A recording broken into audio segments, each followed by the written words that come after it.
So I harvested some fresh tomatoes, so I am going to turn them into a pasta sauce.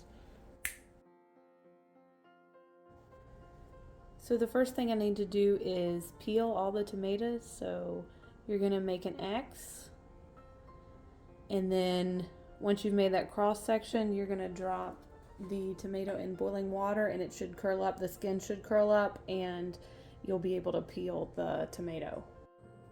So then once it's been in the hot water, you should be able to easily peel the skin off the tomato, and then you can put in your pan.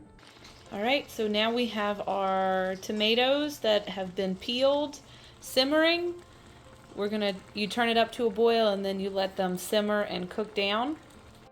These are the spices I'm going to use in my pasta sauce, and I'm also going to add an onion. So I'm letting my sauce cook down.